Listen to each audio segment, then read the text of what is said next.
Hey, this is Matt once again. What about another video? This is actually a request, a Patreon request for Boaz. Hopefully this goes alright. I will admit I'm not the best with commentaries, but again, I appreciate people who support me either through PayPal or join my Patreon. It could be review, re-review, topic, reaction, pretty much any type of video. I didn't need to send you requests either directly to PayPal or join my Patreon. Both links are down below in the info box. But he wanted me to do a commentary on Out for Justice for 1991. And let's get right into it. 3, 2, 1, pressing play. We got the Warner Bros. Logo. Just syncing stuff up. Warner Bros. Logo still up. Now it's faded away. While to the stranger's eye, one street was no different from another. We all knew where our neighborhood somehow ended. Beyond that, a person was a stranger. Arthur Miller, playwright, raised in Brooklyn. And now we're in our movie.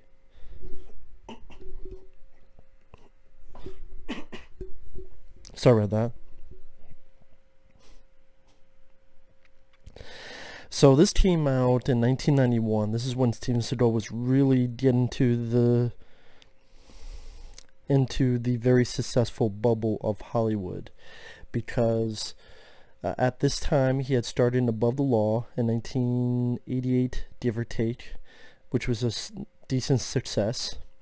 Then after that he had films like Marked for Death, Hard to Kill, which were even bigger success for Warner Brothers. In fact, at the time, his films were making more money than Jean-Claude Van Damme. Like, you compare Hard to Kill and Marked for Death each made over $40 million. Van Damme's films at the time made even a little bit less than that. You know, both were still making fun, entertaining movies, but like Seagal was rising up. And so he did this in 1991, which was still a success. I think it made about $39 million in the US, so a couple million short, but compared to the last two, but still pretty good. And then the year after, 1992, he was Under Siege, which would be one of the biggest hits he's ever been a part of. Especially the biggest hit he's been a part of, that he was a leading man. And people are like, oh, okay, he's made it now. Now he's on the stature of Schwarzenegger and Stallone. But his ego got to him. He's like, I need to direct. The next movie is On Deadly Ground, which was a abysmal bomb. And that kind of started his slide in his career. Now, I have reviewed pretty much every Steven Seagal film. They're on the channel. I love many of Seagal's early films. This is my favorite. This is my favorite Seagal film. I actually liked his accent. A lot of people make fun of his Italian accent. I actually liked it. I think it's fun. I actually think it's one of his better performances. And I think this is a very entertaining movie. The score, the action sequences, fast-paced plot. I know a lot of stuff was cut down, but which leads to some continuity mistakes. But very fast, entertaining paced movie. William Forsythe is an entertaining bad guy. The score by David Michael Frank is a solid score, who had done Above the Law, Hero of the Terror, Shonen no Tokyo, scores for those movies. And Steven Seagal at the time, using his Aikido, making these films, he had a decent attitude. And again, people may say it's over the top, but I liked his performance here. You have to beat up a fucking women, huh? And just this guy just not giving a shit. And his Aikido at the time was new and different and unique and brutal. And what he did it himself in wide shots, it was fun. I mean, look, he flips this guy over, and this is a cool shot with David Michael Frank's score. Still frames Seagal through the busted windshield. Out for Justice.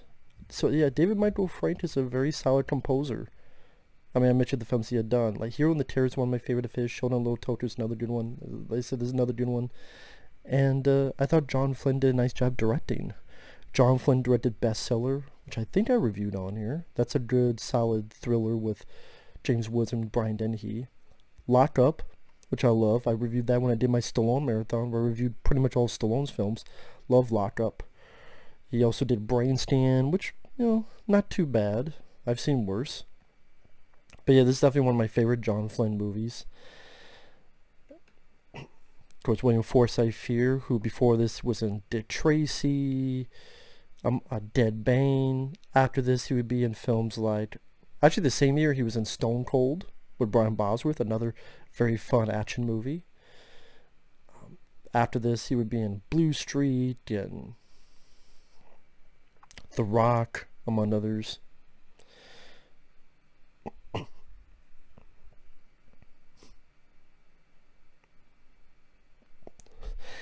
Now, with Seagal, I know a lot of times if you come on my channel lately, I make fun of the guy because I don't respect the guy and the man he's become.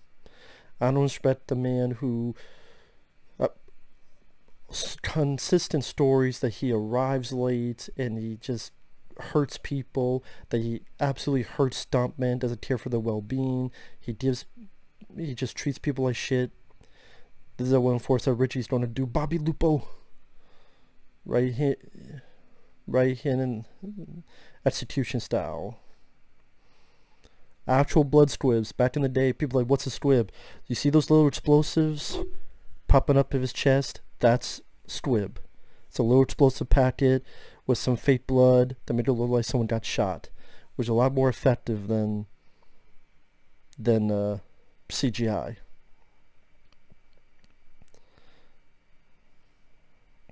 And William Forsythe, very intimidating guy for a bad guy, but apparently a very nice guy in real life.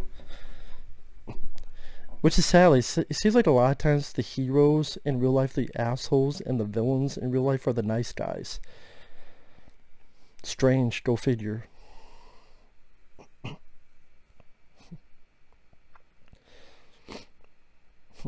yeah, Steven Seagal, his early work, I did enjoy quite a bit. I mean, I reviewed them. Above the Law, Hard to Kill, Marked for Death, this one, Under Siege. I even liked The Glamour Man. I even liked Fire Down Below. But apparently for the whole time, he would have this ego problem. Like I said, he would talk shit. He would treat people like shit.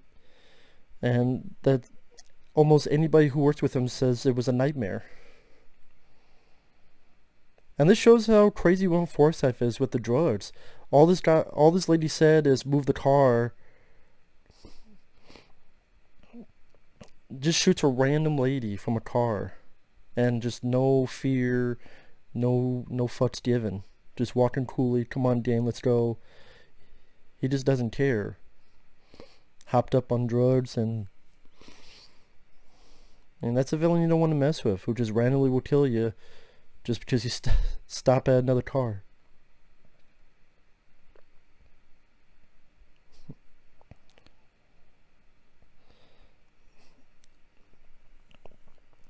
But yeah, especially when you got, I don't know where I was going with that. Oh, with Steven Seagal. I reviewed all of his direct-to-video films, pretty much all of them, and he just has bad editing. At times, a lot of fight doubles, a lot of body doubles, a lot of times not even his own voice, just a lack of care, lack of give a shitness. All the stories you hear about how unprofessional he is on set. Again, hell, there's I forget the actor's name. One of the actors who worked with him on Half Past Dead, the guy who played the villain. He was interviewed, and he talked about, yeah, Seagal was unprofessional. He would be late all the time. The guy, Anthony Hitchcock, who worked with him in Submerged, talked about how he's one of the worst people he ever worked with. And he will treat you like shit, would argue with you. Even John Flynn. John Flynn was interviewed. He talked about how he liked working with William Forsythe and Jerry Orbach. I did not get along with Steven Seagal. He was always about an hour late for work and caused a lot of delays.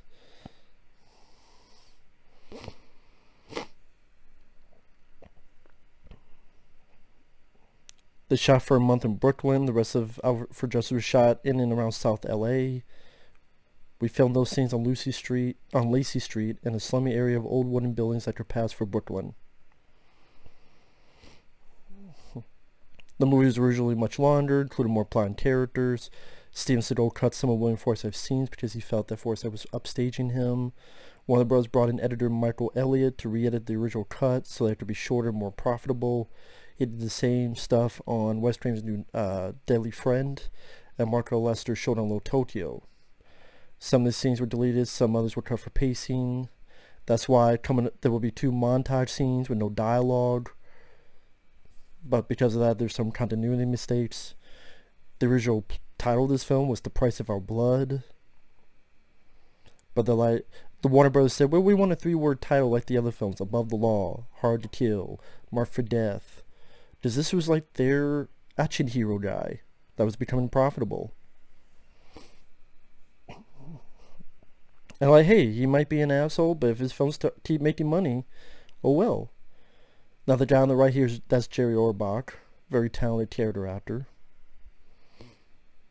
I like the little beret thing Seagal wears. It's a nice look for his character.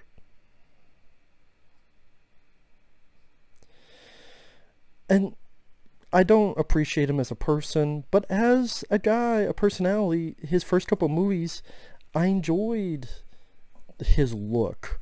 He kept himself in shape. He did his own fight scenes that didn't have tricks like fast cut editing, despite what Seagal says that he never did fast cut editing, which is bullshit. I've literally seen films where the editing is fast cut, or the editing is not only fast, but it's sped up as well. I've literally seen films. So don't give me that shit, Seagal. I know he was up for Predator 2 actually, but either he said no or someone else said no. I don't know.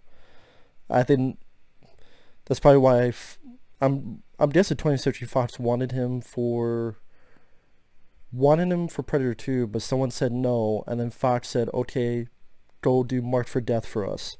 Because of that early series of films, Marked for Death was the only one not Warner Brothers. Everything else was Warner Brothers.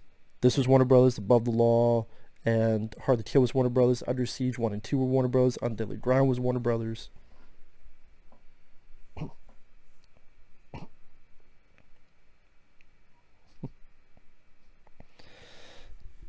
Like I said, they were all successful. That's why he got the power to direct a film and star in On Deadly Ground. And when that became such a financial critical misfire, they're like, fine, we let you do that. Part of the deal, we gotta do Under Siege 2. That didn't do as well as they thought. Okay, we got a couple more movies. The Delivery Man, Fire Down Below. Those didn't do well either. Bye-bye. Then The Patriot was supposed to go in the theaters. Because Seagal's career was dwindling, just go direct to video with that. He tried to have a chance with a comeback with Exit Wounds. I think that was also Warner Brothers. Okay, did well. Half Past Dead did not do well. Half Past Dead I don't think was Warner Brothers. Someone else did it. And then like, okay, Seagal's done. You're going straight to video. And he made like 85,000 shitty films and maybe 2 or 3 alright films. I mean, Urban Justice I thought was alright. He was in a film called The Onion Movie. I actually had some fun with that. It's a parody in the vein of Kentucky Fried Movie. He's in one of the little bits. There's one that he goes to Japan, China. I forget what the movie was called. That was alright. But mostly he had bullshit like Driven to Kill, Attack Force, Belly of the Beast, fucking... I can't remember half of them. Fuck's sake. Horrible bullshit. I didn't. If you want to know why, feel free to watch my reviews. I have a playlist of my Steven Seagal reviews. I think the only ones I haven't done is his last 2, because this guy just asked you shit. Asking for... So you told me hair like a girl? Making fun of his ponytail. But this one seems to go again. He did his actual Aikido, did his actual move sets, and no body doubles, no voice doubles. Actually cared. He actually gave a shit. So even on film, he doesn't give a shit. And then mix that with all this personal assholishness. Yeah, it's hard for me to lose It's hard for me to have a lot of respect for the guy nowadays. I just don't see, for people who say I can't separate the art from the artist, this is an example where I can. I'm sorry, when I looked at Victor Salva and Jeepers Creepers, it's hard for me to do that. I can't. I'm sorry. This one I can. And seems though, like I said, I liked his performance. The character's interesting because he works with the mafia and he's friendly with the mafia, but at the same time he's a cop. He's very close with Richie, one Forsyth character. They grow with each other. The mafia wants him, so he's working with him. The mafia has some kind of honor system, because this is when Seagal made all these lies up that he fought the mafia, or he was with the mafia, or he killed Jimmy Hoffa, whatever the fuck shit he made up.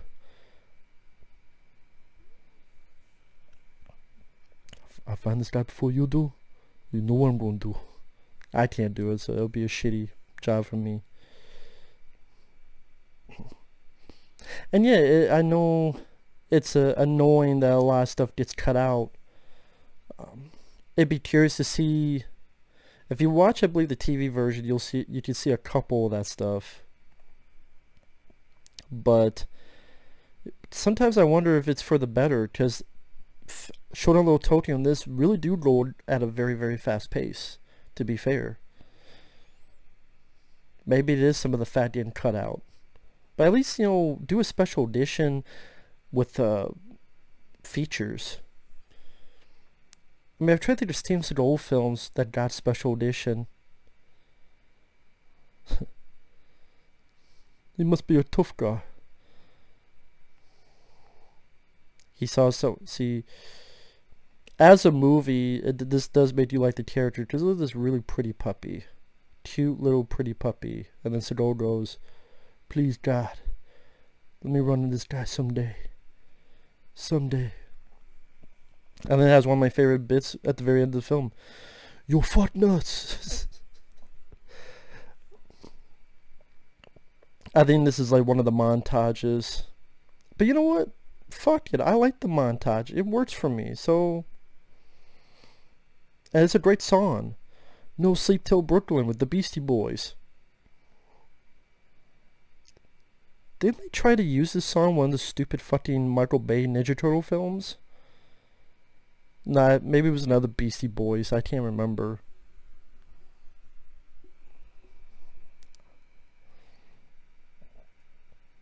I can't remember, but I have PTSD on Michael Bay's Turtles films.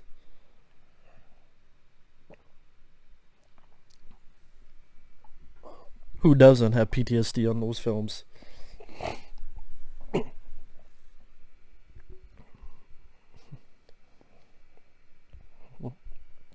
But I would say this. If you want to be introduced to Steven Seagal, see this movie first. I mean, you just see Above the Law and other films, but I just picked this just as my favorite. Why is this my favorite? I think, number one, I actually do think this is his best performance. It's an actual performance, him playing this.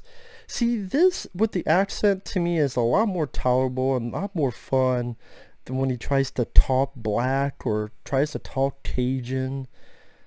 Like, this felt more fitting to me than that crap.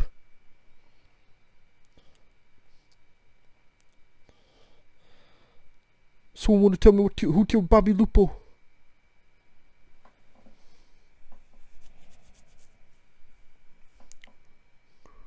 Garacho. Very cute puppy. I don't know what breed that is. I'm not good with breed of dogs. If you know the breed of that dog, let me know in the comments. Very cute. But that's the thing, like, I mean, all the elements for me worked in this film. I like the where it's set. Moments like this. How many times do you see Steven Seagal actually laugh and act like a human being? Like this little shot, like the hooker goes, "You wanna fuck?" And Seagal just laughs, and then goes to these two bums. You hear what she said? Like, wow, Steven Seagal acting like a human being? Holy shit, what a weird concept. Good luck trying to find that nowadays in this 1700 direct-to-video films. And then one in Forsyth, who got the balls? You got the balls? Here, you got the bread now. And then boom, we're in a car chase.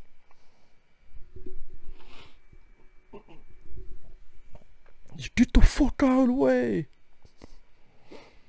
Because you hear it in his tone of voice, and you hear it in his body language that he actually cares. You compare that to something he does nowadays, or like what Bruce Willis does nowadays. You just tell demeanor on their face, their body language, their voice. Like, Seagal's always very quiet now. He's always talking like this. And he has no inflection of his voice. No rising up of tempos. Like, here, you don't get that. Fucking ridiculous. Because he knows he didn't get away with it. Because I guess his films make money. And he could get away with just sitting on his ass, getting bigger and bigger and bigger. To the point that even Charlize Theron made fun of him. Look at Charlize Theron on... You can find this all over the internet. That Charlize Theron recently made fun of Seagal and how fucking fat ass he is. When Charlize Theron is making fun of you, you know something's up. Fuck's sake, Seagal.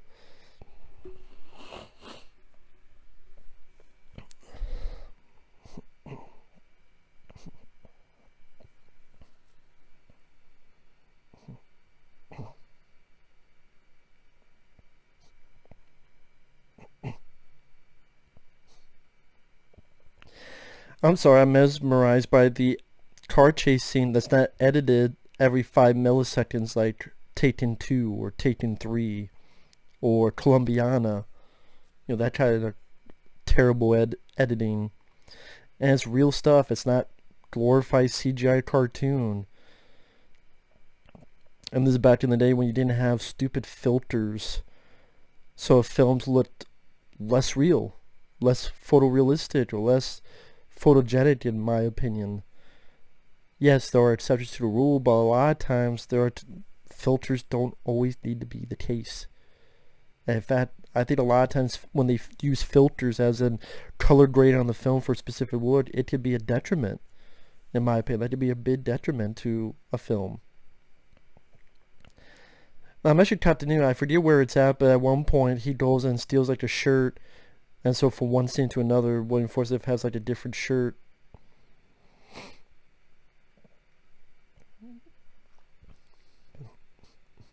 And that's the thing with an action film. You have to be interested in stuff in between the action scenes. And with this, the score, well done. The music, like Beastie Boys, cool additions. The pacing, very fast. Yeah, car chase. Now you got this cool graphic wide shots. Look at this, wide shots to be able to see the environment, be able to see the movements.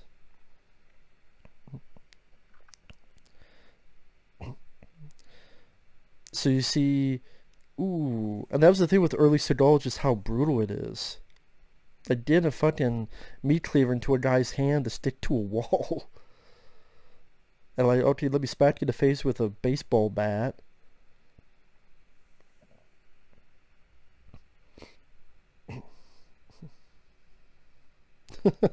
Richie's a bad. Hey, Richie's a bad guy. Yeah, but the wrong kind of people.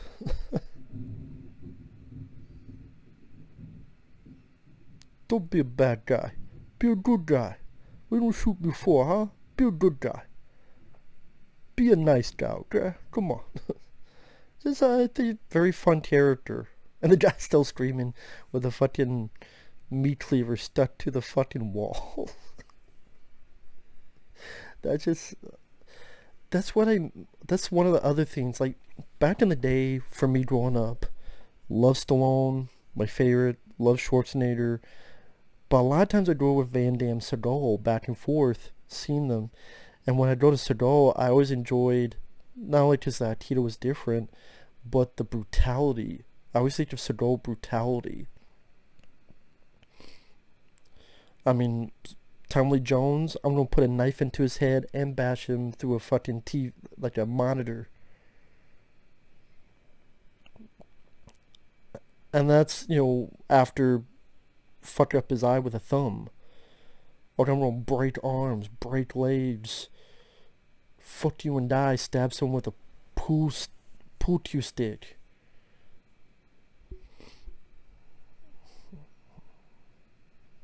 And again, that was cool to see that brutality to it.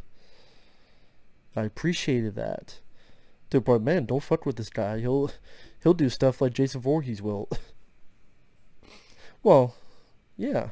I've seen Jason Voorhees break someone's arm. Kinda. Jason goes to hell.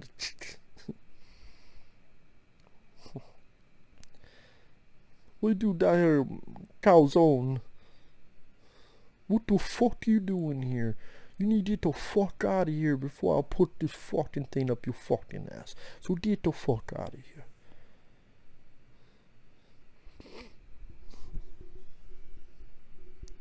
You altar boy? You fucking altar boy? How about you get the fuck over to church, get your head between your fucking knees and pray to God Almighty. Otherwise my foot's gonna be so fucking up it'll be tasting leather for a fucking week.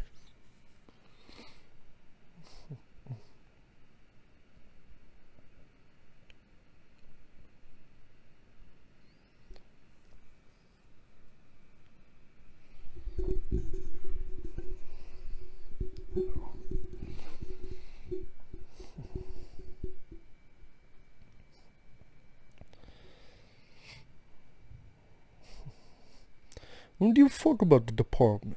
This to me personal. You hear me? This to me personal. I don't look for Richie. Why did Bobby Lupo? You fucking hear me? I don't fucking get Bobby Lupo's wife in bed. I'm gonna do the 1-800 number. The number 69. Sorry. I can't do the fucking accent either, so Seagal does it better than me. This bar will be used a few times. Don't look for Richie. Mafioso guys. They look like stuntmen, body build wise. Fuck your mother and fuck your mother's eyes, okay? I don't make chicken little fucking soup with them eyes. You fucking lied to me. I come back here, I stick them through your fucking head. You understand me? Paisan. Yeah, you need this shit like you need a hole in the fucking head. Let me make some room and make it for you. Where's a fucking pitchfork?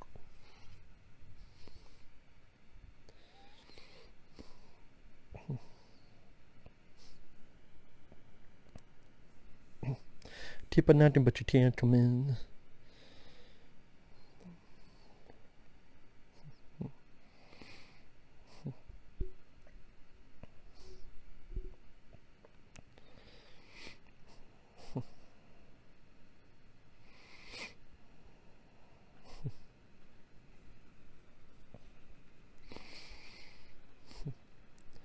And that's kind of the thing, is that back in the day you would actually see films like this. Well, when films were in theaters, you would get to see films like this in the theaters. But nowadays, if you took the same film, they would just put it direct to video, because they go, nah, it's not big enough, it's not superhero enough.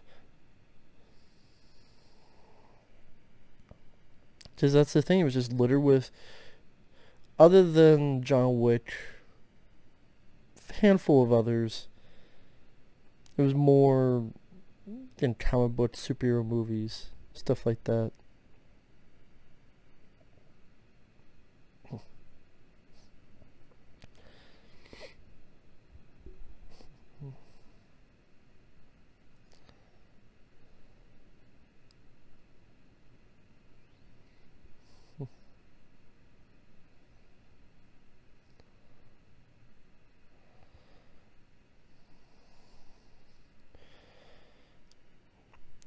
Like, Seagal's actually acting like he gives a shit. Seagal's actually has some energy to his performance. I don't know why he can't do that nowadays. Again, if I disregard his personal stuff, disregard all his bullshit, which is like a fucking mountain full of BS. If I look at him as just a performer, actor, martial artist, lose the weight. That's not being me rude this time. I will later. Get rid of the weight. Get in good shape.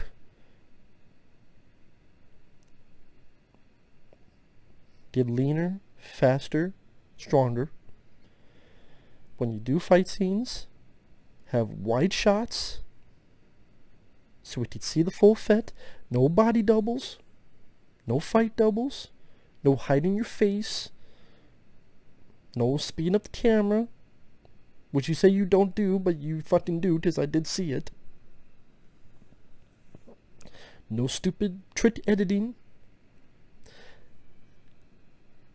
And go back to your wheelhouse. You look at his most popular films. What's a common thing he was in? Urban cities with plots that I wouldn't say we could relate to, but, and maybe you could call them formulaic, but just felt more of his comfort zone. Work on the streets of Chicago. Here, it's supposed to be New York and Brooklyn. You know, working in these kind of streets, this kind of, not going off to some fucking country you never heard of with the CIA, FBI, HCI fucking shit, which was fine and above the law. Actually, I want to see. Okay. I was wondering what that noise was. I'm like, that's not the movie. It's storming outside. So, here you go. It's fucking storming crazy outside.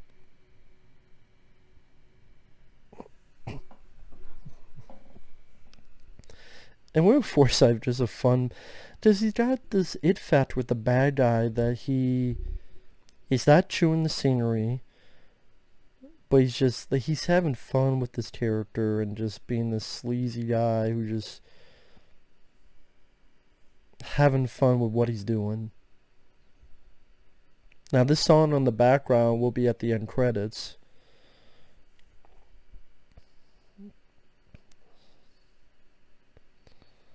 This is big fucking Mama Luke.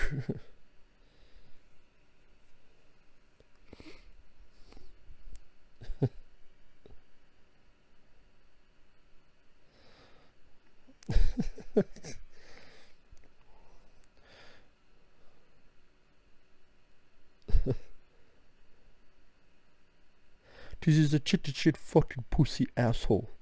So get the fuck out of my way. You prick, look around you. Is this a study for profanity?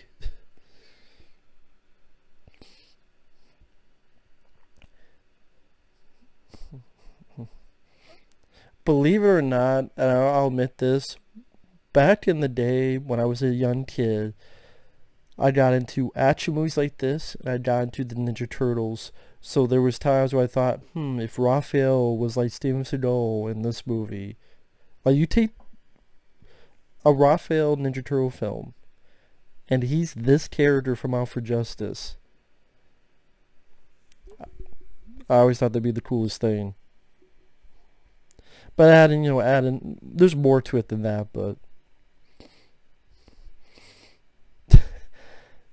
this guy, he always pushes this guy to the fucking phone booth. This is why he messes with everybody.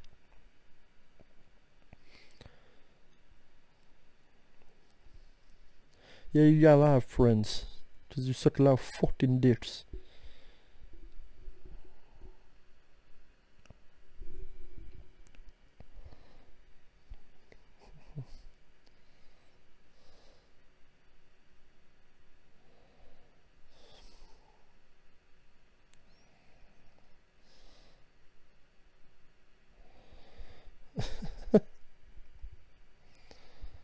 You need to fuck out. Goddamn bartender bullshit. And just how much fun that would be to play, like, okay, just mess around the bar, break shit.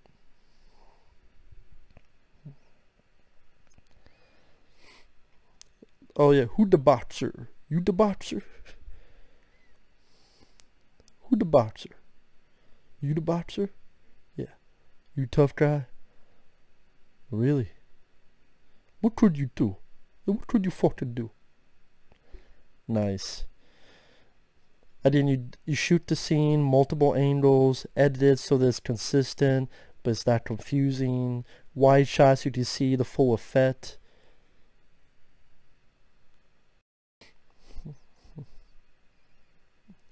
Vinny, get up on the fucking table. But there ain't no one upstairs. But there ain't nobody upstairs. 'Cause you fucking told me, you dipshit.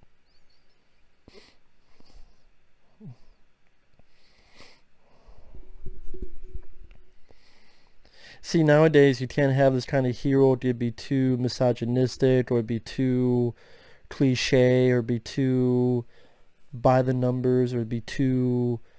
This is what, the general public say. Just, they don't respect films like this. They just make fun of it, or say it's cheesy. When these are films that are, to me, are badass. Now they put the cue ball right into this handkerchief. That's gonna knock your teeth out, buddy. Don't do it, man. Ew. Nice sound effect too. Yeah, that's gonna mess up your day. And again, the brutality, like spit up all his teeth. Yeah, now knocked you out. First your teeth, then your... Now this is... I want to see Dan Inosanto. This is a guy who worked with Bruce Lee. In fact, I think if you watch the Game of Death footage with Bruce Lee, you will see Inosanto. And he seems to go on his knees. Fun little stick fight between the two.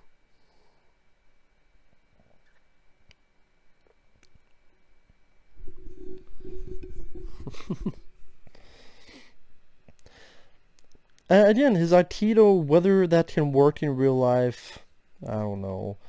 But for movies, it looks great. Just like Jean-Claude Van Damme. I love Jean-Claude Van Damme. In real life, are you going to do 360 kicks in real life?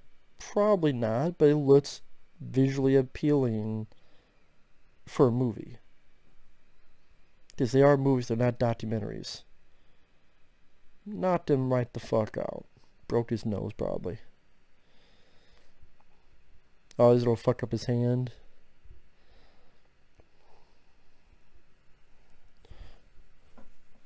Fuck you doing here with that gun? The cut off his head and piss down his throat. I love the lines in this too. There's such crazy lines. Cut off your head and piss down your throat. I wanna know why Richie did Bobby Lupo. Anybody seen Richie? Huh?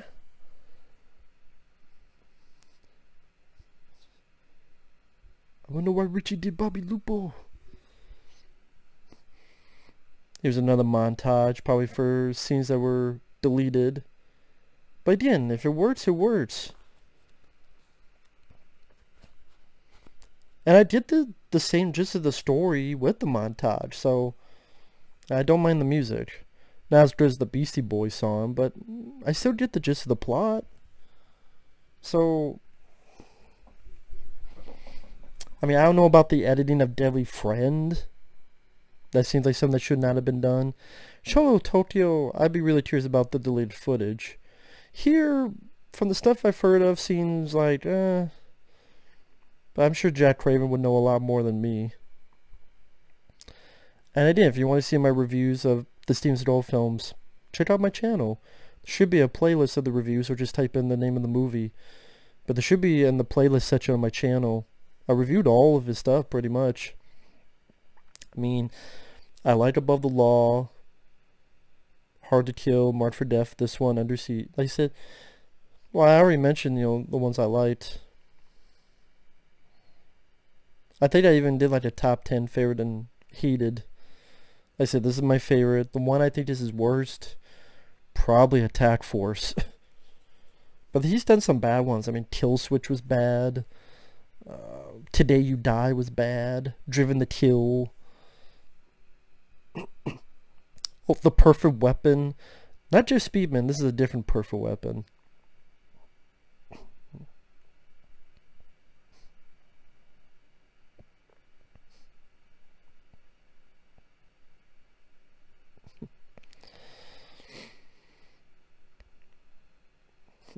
Yeah, I'm pretty sure this was all scenes deleted. Because I guarantee you, Seagal and this guy talking between two cars was recorded with dialogue. And not specifically meant for a montage. But, I get the idea of signifying this guy's on a killing spree, stealing drugs. Seagal's looking for him, can't find him. Getting more pissed off about it. Mafia's getting pissed that they can't find him either, even though they're supposed to be finding him.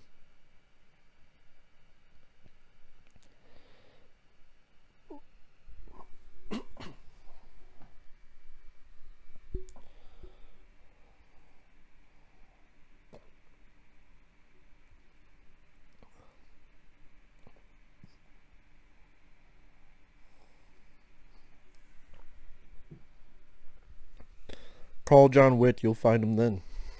The Baba Yaga.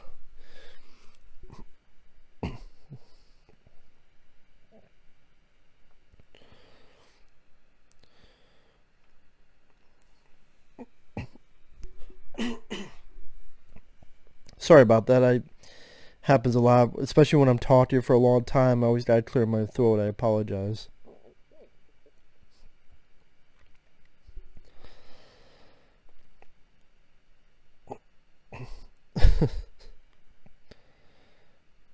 Also, it's nice watching these scenes, like how things have changed, like how different these cities are compared to today. Even then, like, you didn't have the big luxury of cell phones, texting, and just the way films look. For me, they just look so much better in this time period. They just look more like films to me. I mean, you're being shot on film. Like I said, no stupid filters. But they have enough budget to go into a movie theater.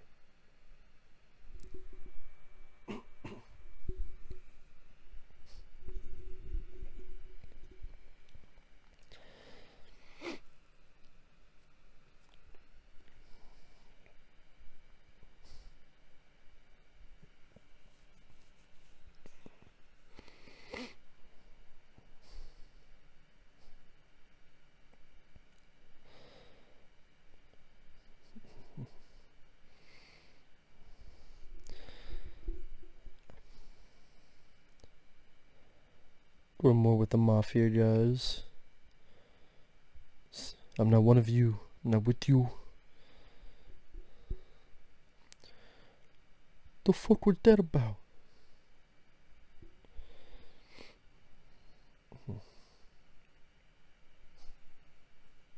Sorry, now I'm listening to the dialogue. Because the last time I saw this was when I did my Seagal marathon. It's been a few years.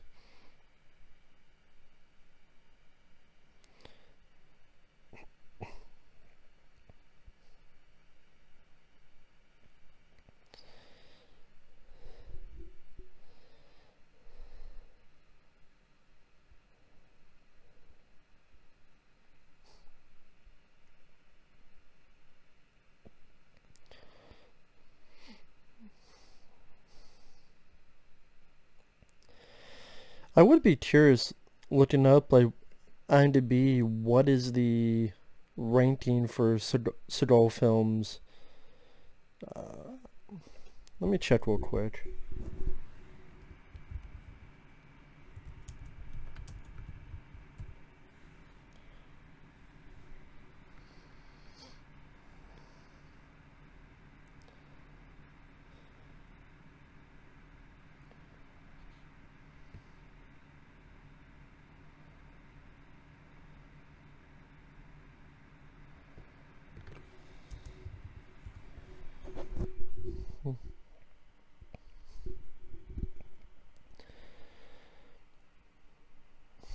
I'm trying to see if there's a list that takes into his newer films too.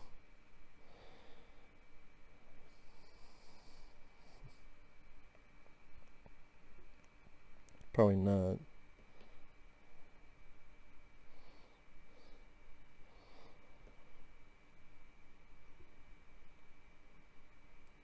Okay, well, show a fucking list then. Guys, not that tough. I guarantee you someone's done a list. Well, this is 2016. He only made like 20 movies since then, so I'll just go with that one. I'm just curious, like, what's his highest rated?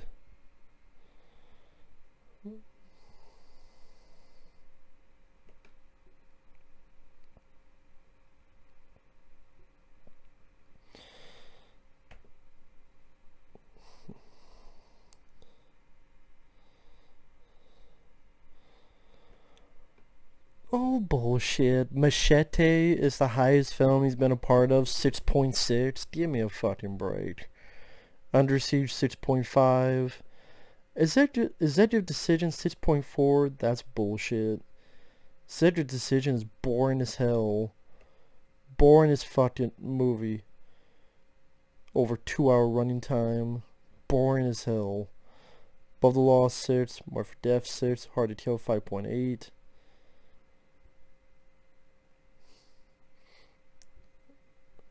Oh, it doesn't even, Out for Justice isn't even on this list that this guy made. Okay. Well. Exit Wounds just 5.6. Under Siege 2, 5.5. Doorman, 5.4. Fire Down Below, 5.1. I don't think it's that bad. Half Past Dead, 4.7. On Daily Ground, 4.6. Into the Sun, that's the one I was thinking of. That's actually not that bad. 4.5? I think it's better than fucking Driven to Kill or A Dangerous Man.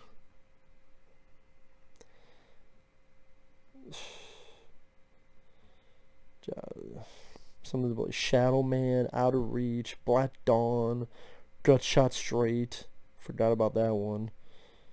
Flight of Fury. The Foreigner, that's one of his worst ones. Sniper Special Ops. That might be worse than fucking Attack Force. Now that I think about it, I forgot about that one. That might be worse than Attack Force. I don't know. I have to think about it now.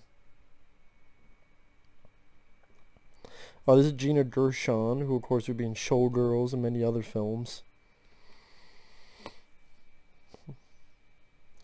One with the nipples you could dial a phone with.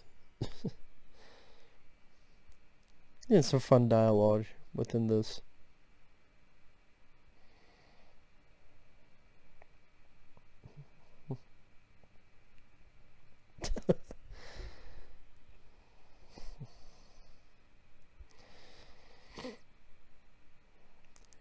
I'm sorry, I'm trying to think. Okay, he's on the stairs. He flips a guy, but then he falls down the stairs. Was there another stairs he fell down? Because again, they were on the stairs. Then he flips a guy over. So I guess he fell into another group of stairs? Oh, well, okay.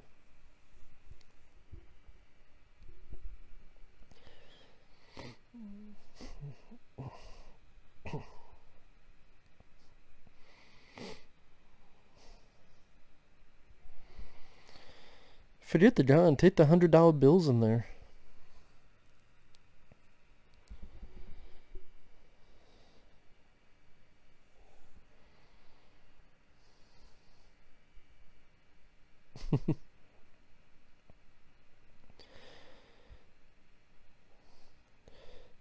Each person I go to, they got like permanent amnesia. They're deaf, dumb, and blind.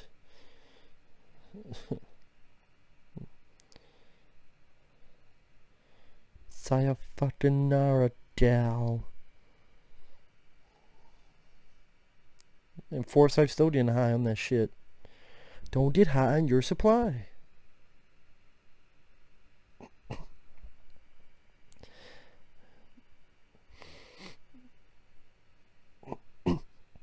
Now this guy I recognize, and like the red t-shirts, got the zipper partly down, he just left.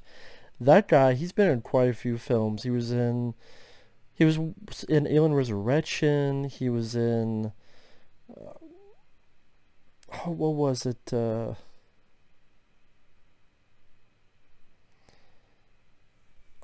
Was it the Clear and Present Danger? I think he was in.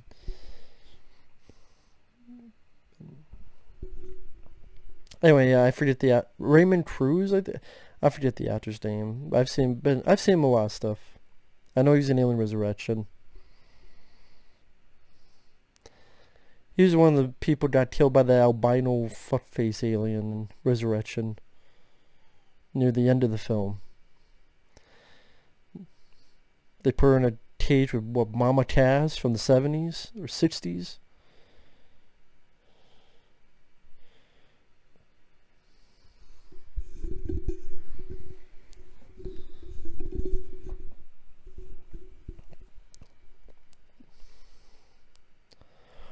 I fucking told us I was gonna fucking do this, lady. You know what the fuck I want.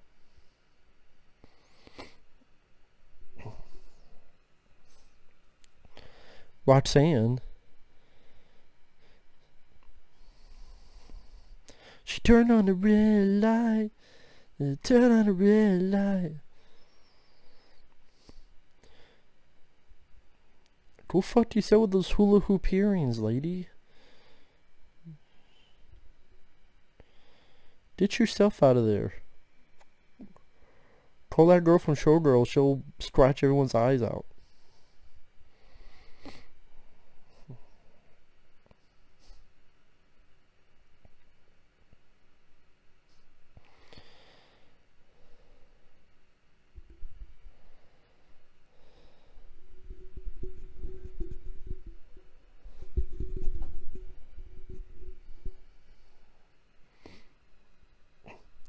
Fuck do you care? Why are you asking him? Music is well done. I know I said it before, but just to reiterate.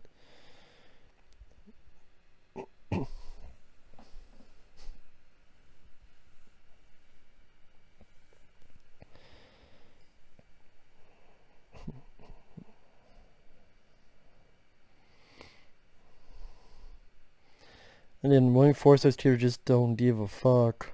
Just tell a guy in a fucking wheelchair. He just didn't give a shit.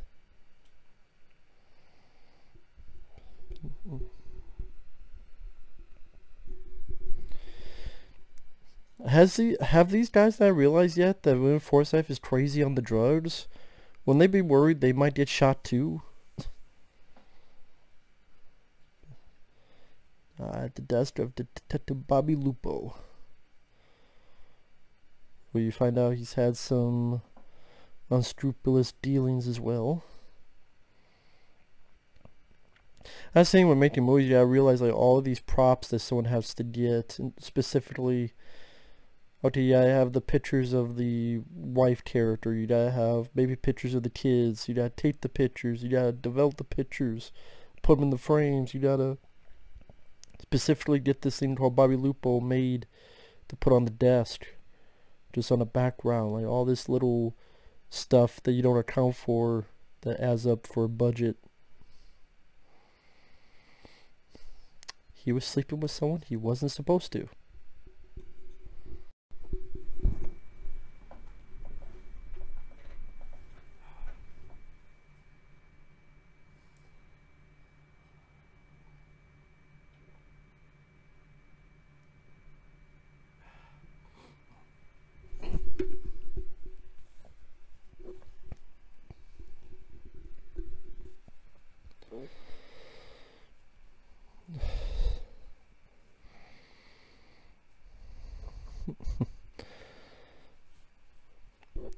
Wow, Steven Seagal actually apologizing. I guarantee you he doesn't fucking do that shit in real life.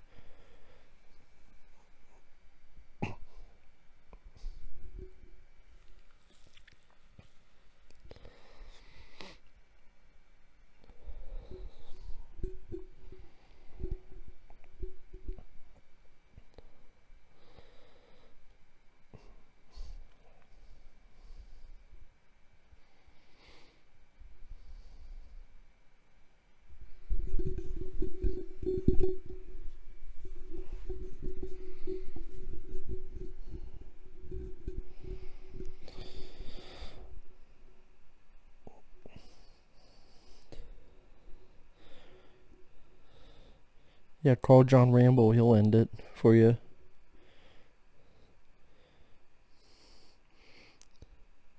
This man that's doing knives with his bare hands. Eat stuff with my ability to puke. Just call him. Your troubles will be over, old man. Call the fucking Punisher. I don't know. Call the Equalizer.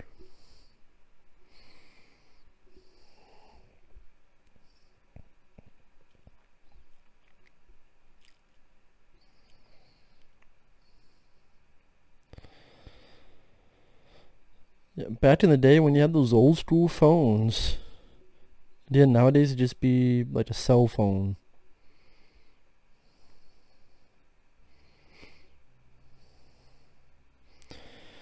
There'd probably be, well, the police station, there'd be some kind of hardline phone, granted. But definitely not a phone that looks like that.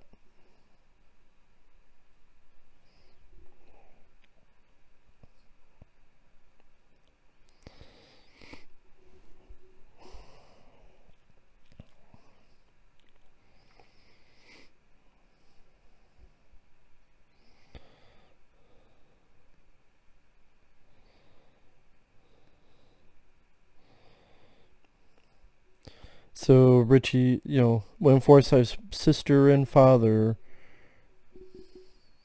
won't even help him because they're too afraid of him, because he's too far gone.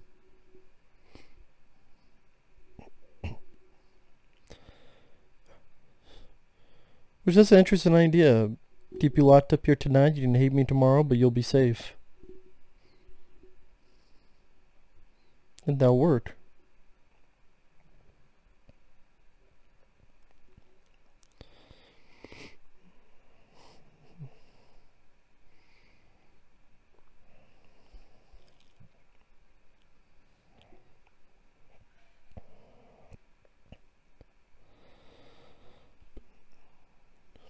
Thank God they have a fucking police scanner.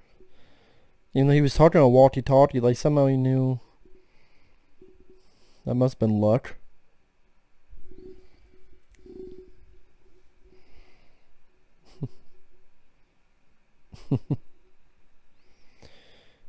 He treats that dog better than probably his female co-stars.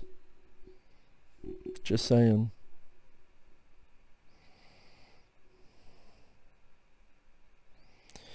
That's the thing with me, like, I love a lot of Seagal's early films, even the lesser ones. Like, to me, like I said, I liked The Glimmer Man. I liked Under Siege 2. Stuff like that, but on Deadly Ground, I can even watch for the action scenes, but not so much the spiritual fight of fucking bears stuff, but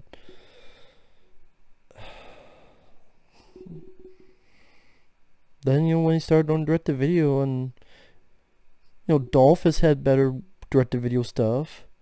Skin Trade, Command Performance. I mean, what was that? Direct Action. Battle of the Damned. Van Damme definitely has done better. The Order, The Shepherd, 6 Bullets, JCVD, Replicant, In Hell. Even Enemies Closer is more interesting than a lot of Seagal's direct-to-video work. A lot of times Van Damme actually does seem like he's trying. But Seagal is just being lazy, like Bruce Willis nowadays, being lazy.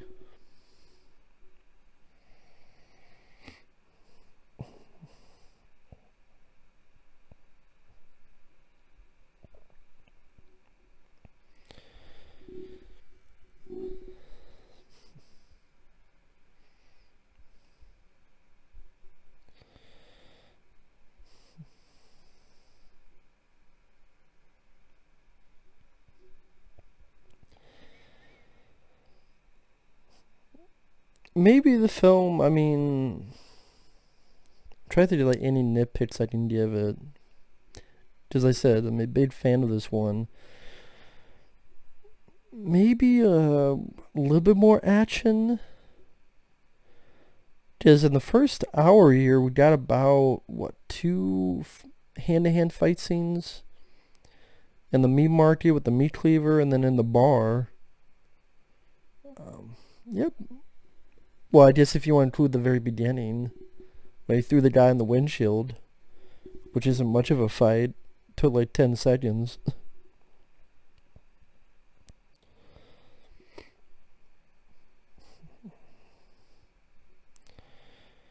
And other than that and a car chase, there hasn't been like a ton of action so far.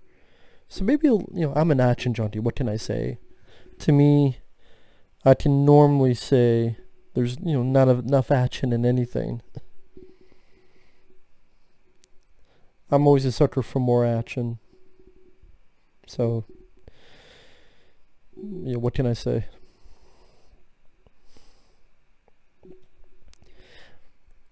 I do wonder, in 1990, like I said, he was up for Predator 2, and I don't know who said no. I'm actually glad that didn't happen, because I thought Danny Glover did a great job. I really do.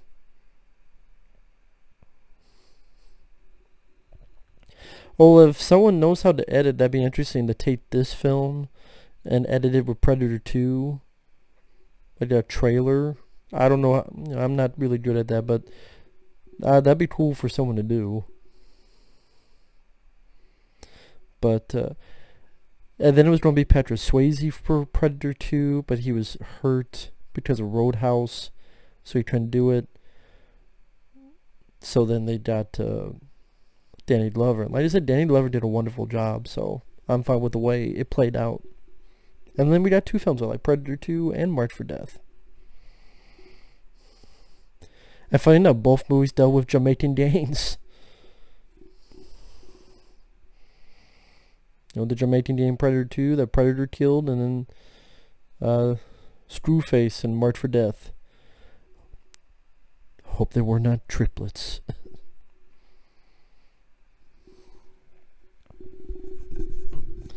Oh, speaking of action, here we go. Speak to the devil. Nice shotgun fun. Nice bloody squibs. Then we got some... Ooh, nice in the throat. Bane, Bane. You cockroach motherfuckers. You fuck with me, you fucking with the best. I teach your ass.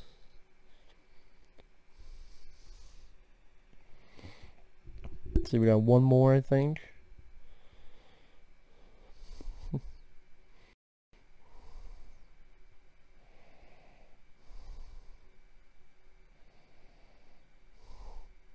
No, maybe...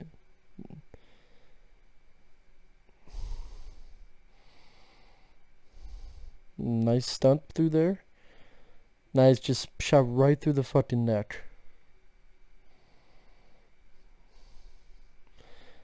You dumb motherfucker.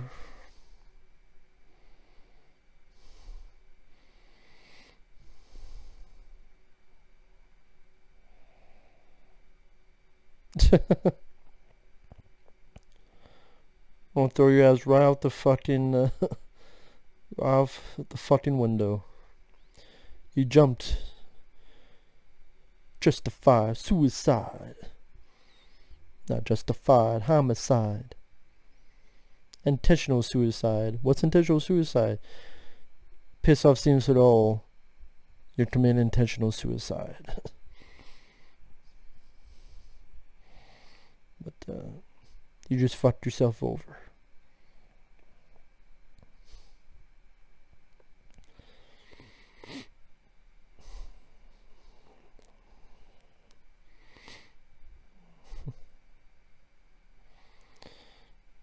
These guys back again.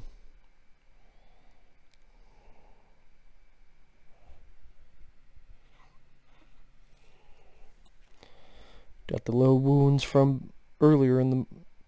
Does you remember this is all taking place in the same day? Which I like that too. I like the fact that all this takes place in one day. I don't know why I just liked you. And this fucking just guy, like, who is this guy? This guy just being pissed off. The 2 years gonna be fucking dead, you fucking.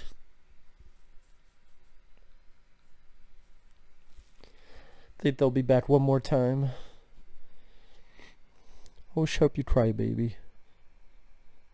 Fucking tough guy. Why don't you change your shirt? It's ripped in the back.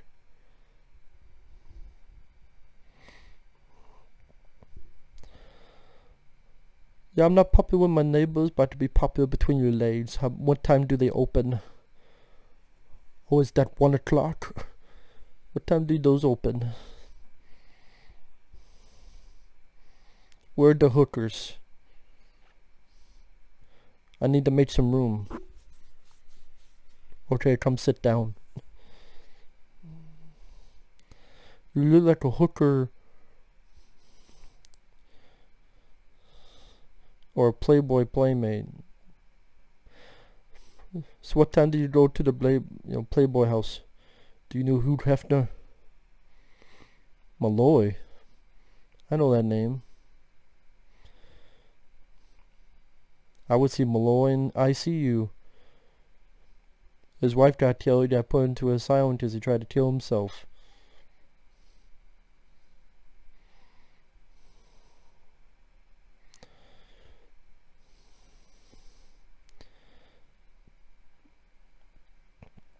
You have a fucking migraine? Well, you don't get a fucking bullet in your head.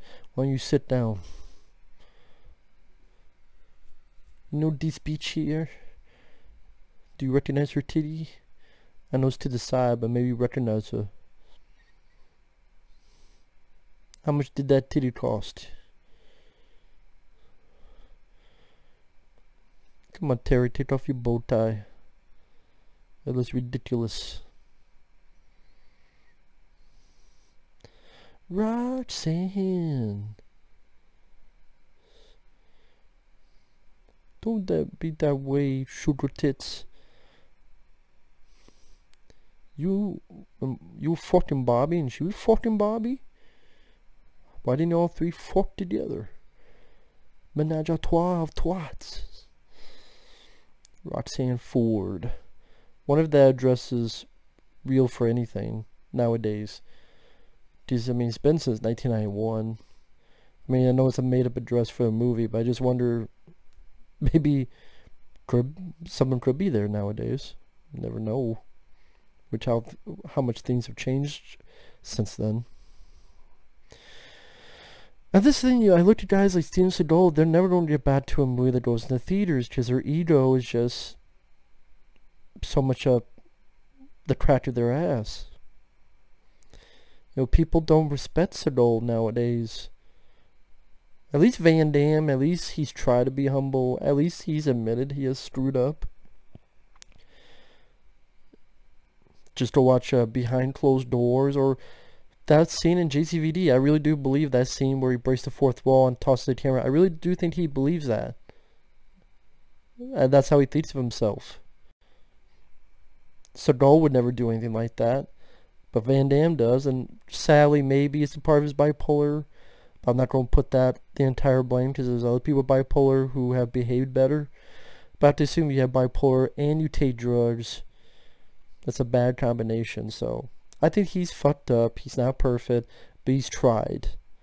And even his recent work has not been that good, but a lot of times I see Van Damme at least trying.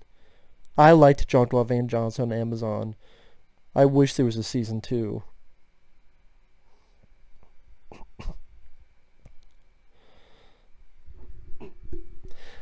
That's a lot more interesting Jean-Claude Van Johnson than the shit Seagal's doing with Lawman or True Justice.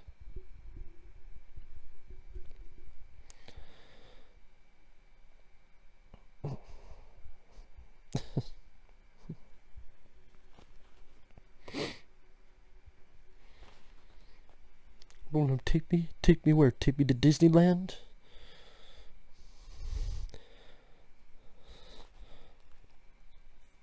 How about you take a fucking bus that you need to catch?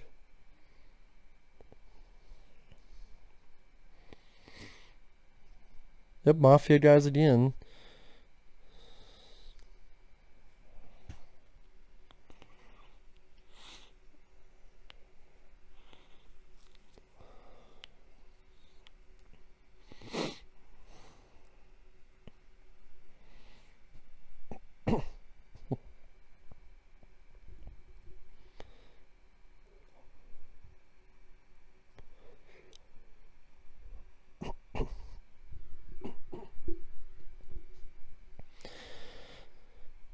Yeah, the place is closed.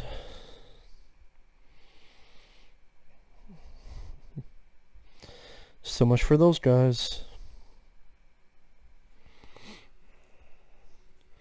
Doesn't look like you had the guy earlier that was beating up on the the guy. Because he was an older guy. He's not there.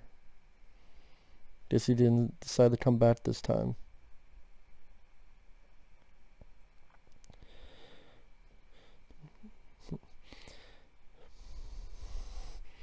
Damn, there's not much of the film left. About what, 20 minutes? That's what the end credits? And the end credits are at least, I don't know, maybe 5 minutes or so. So, not too much longer. I think this is Roxanne. Killed her probably before or after Bobby Lupo.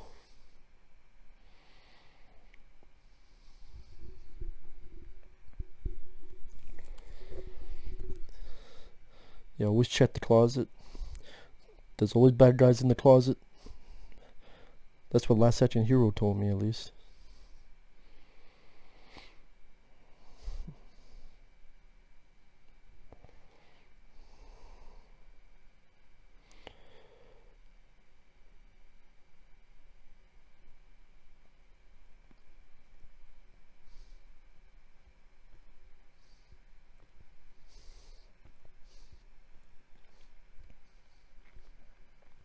So, yeah, I think this is a Jerry Orbach again. Yeah. The body count's going up, Gino.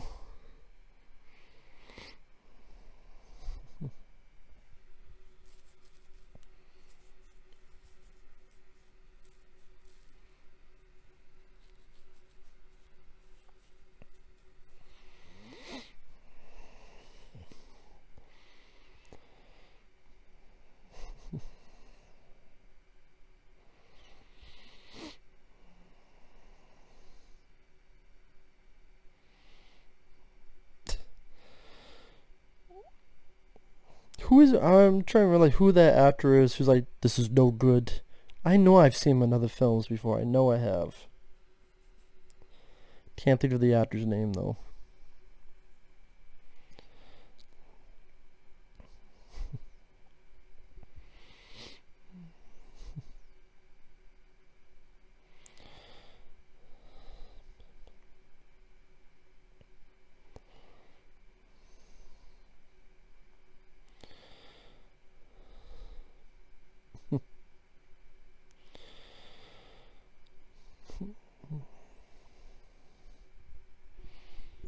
What can I say? Shit happens.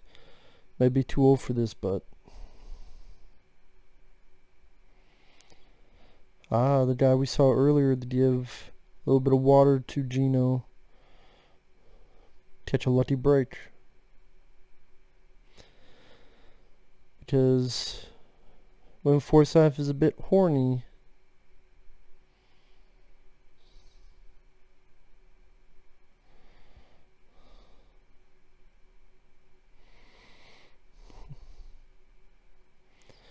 When did this guy on the left get hurt on his head? I'm trying to remember. When did he get hurt on his head? Was that a scene that was deleted? Or did I just miss where, again, that guy who was sitting at the table on the left of the screen, he has like a cut here. Where did that come from? Because last time they were somewhere... Because I thought... He wasn't in the bar where Seagal was beating people up, right? Because I thought he was with Forsyth, but... Maybe not. Maybe all the people with Forsyth died with the... No, they never mind. He probably was in the bar. Never mind. Just, yeah, he was in the bar.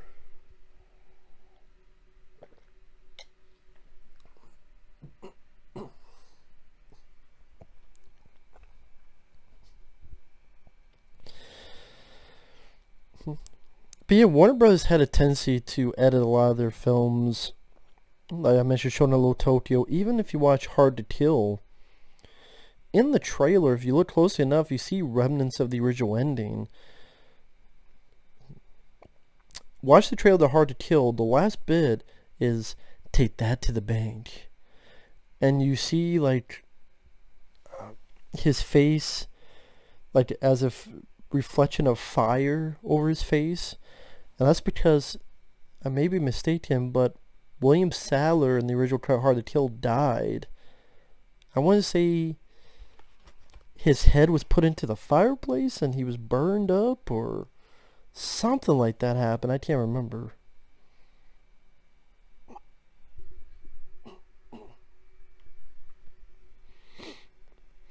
Can't remember. I mean, I haven't seen it. It has been released, but I thought I remember reading that somewhere.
That scene was a bit weird because like he's trying to piss her off and trying to piss the lady off more and more, but then he's like,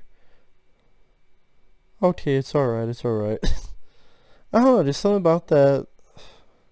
Was there stuff missing from that scene too? I don't know. Oh, just a bit weird of a transition from idea he's purposely trying to piss this lady off, Bobby Lupo's wife, and then, the HUD at the end is like, oh. It's like from A to B to D. Where's C? C, senor, where's C?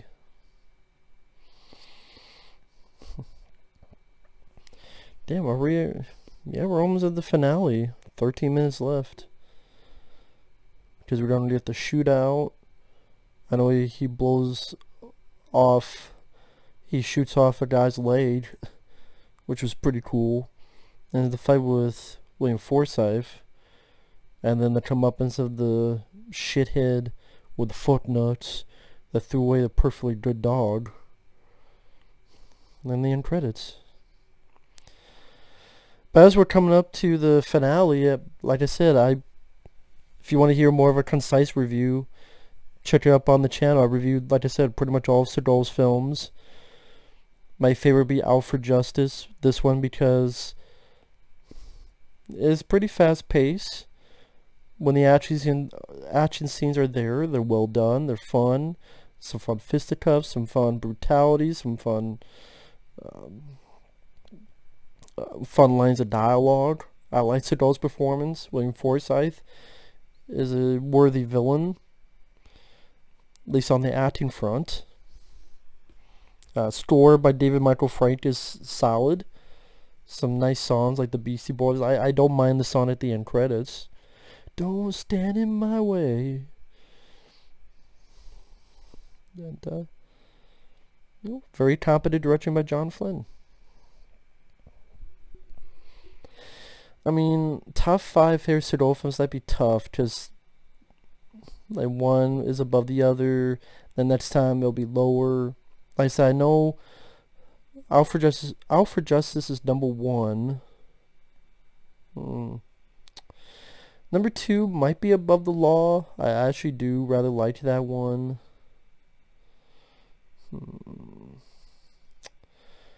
I sure do rather like The Delivery Man. A lot of people don't, but that's one of the few Seagal films that do not have a Blu-ray. But I really do like The Delivery Man. But I mean, you know, Under Siege would be in the top 5. Probably like Hard to Kill.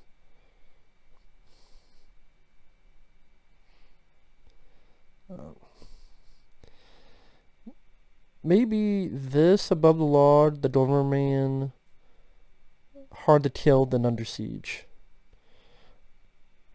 One of my few issues with Under Siege is that Seagal, it feels like he's not in it a lot. I mean, if you think about it, he's in it, I think, like 40 minutes of the movie. But still a good film. Ooh, that's Teen Hodder he killed. Nice blood squibs, nice hits.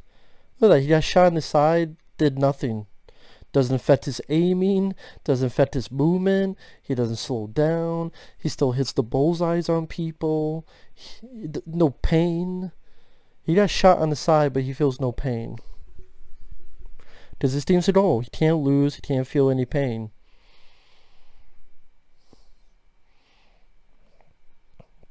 But nice bloody squibs. This is where you're going to blow the leg off. Ooh. That's what I'm talking about. The brutality is nice. Gives that visceral exclamation point to the sequences. And blew his fucking leg off, man. Nice effects too. That was a nice effect. You won't see that nowadays.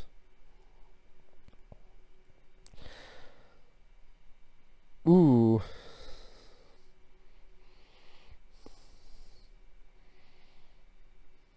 Tits him. I guess he slammed his head against the wall, and that's how he died. See, that's why I don't buy Seagal's bullshit story. Oh, this one time I did a flying tit.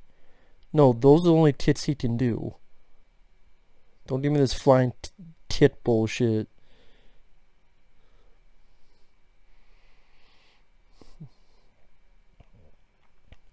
That's the thing with Seagal fights, though, is that that's the difference between him and Van Damme. Each time Van Damme would have a fight, there'd be a lot of times where Van Damme would get hit, and Van Damme would get beaten up, and Van Damme would get hit and punched and kicked. So there was more of a back and forth with the fights. Seagal never did that. On one hand, it's kind of cool because it showed your lead hero was a badass. But as it went on, that got a bit tiresome. But, I mean, in the early days here, it was fun to see. You know, just a lead guy who just kissed the shit out of the bad guy. But, you know, after, like, 50, 60, 70 films, be a different change of pace to do that. Ooh, nice. Now, I don't know, this, from what I understand, Seagal accidentally hit William Forsythe, knocked out some of his teeth, or like at least maybe fucked up like the tip of his teeth. I know it's something about fucking up William Forsythe's teeth. So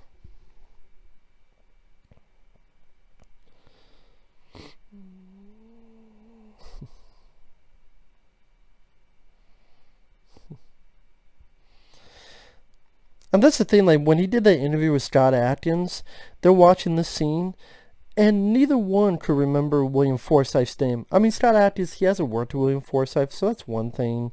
But Seagal, you worked with the guy. You accidentally fucked up his teeth, and you don't even remember the guy's name. His name's William Forsythe Seagal. Come on now. Now, as the scene itself, I like the scene, the brutality of the scene, hitting him with frying pans. There's, like, blood all over.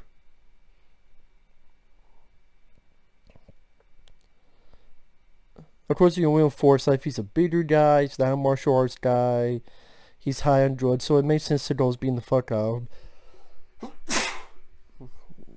So it works here, and that brutality, boom, corkscrew in the head.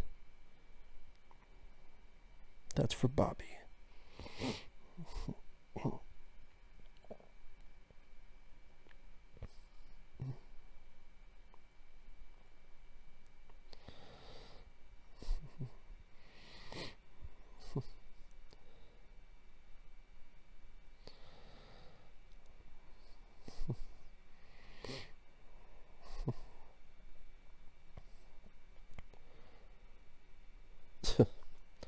Put a fucking trunk in Jersey.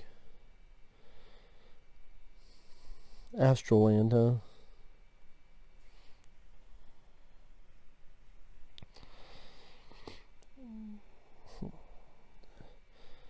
Chili hot dog, really?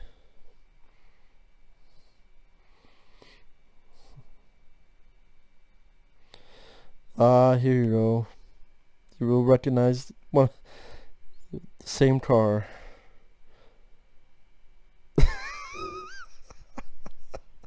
You fuck nuts.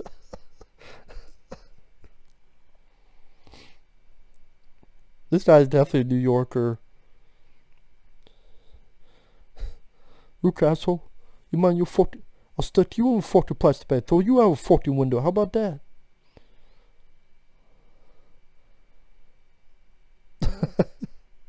My balls.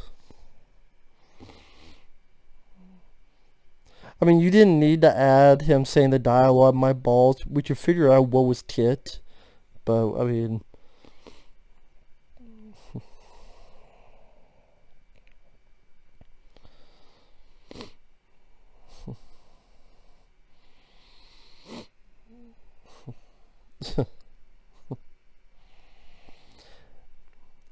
And interesting they did the end credits this way, where you have scenes from the movie.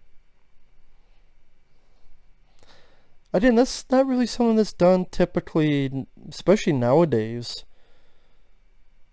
I mean, hell, opening credits is rarely a thing done nowadays, let alone like showing footage of the movie during the end credits like this.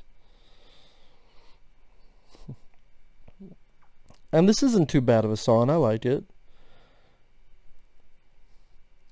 But sort of giving a recap of what you saw. Because back in the day, I mean, yeah, you had VHS at this time, 1991, but it was like today where you got, well, you could just see it on the internet and all this other stuff you could do, DVDs, Blu-rays, VOD, shitload of other stuff. A lot less options back in the day.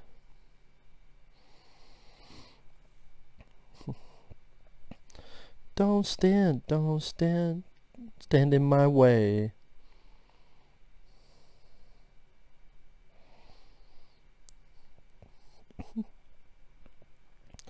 Don't be a bad guy. Be a nice guy. I believe one of those people was Kane Hodder. I'm sure he'll be in the credits here somewhere. Probably a little bit later down. I just want to double check. Let's see. Yeah, Daniel Inosanto.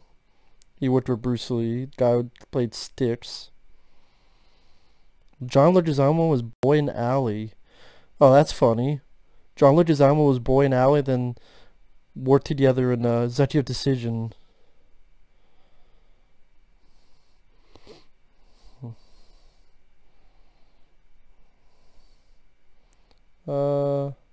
Yep, Kane Hodder, he's amongst the stunt group.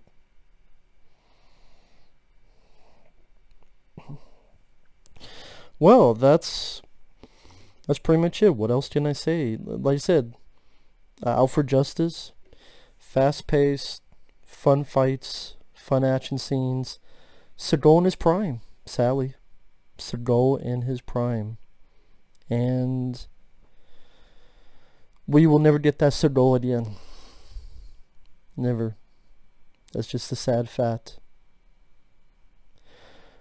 Take some of his ego out of the fucking balloon. Get lean, get fit. Give a shit. Have wide shots in your fights. No fight doubles. No putting someone else's voice for your ADR. For your dub. Go back to basics on plot and characters. But he's not willing to do any of that, so because his ego is too thick, too big. Sad state of affairs. But, you know, we'll still have his early films like this to enjoy, which I did watch this again. So thank you once again, Boaz, for the request. Anyone out there, Dan, you want to request any type of review or topic, reaction, list, whatever type of video, you can send your request either directly to PayPal or join my Patreon. Both links are down below in the info box. So thank you for watching, take care, and don't be a bad guy. Be a nice guy. Especially when you're looking for who did Bobby Lupo. Later.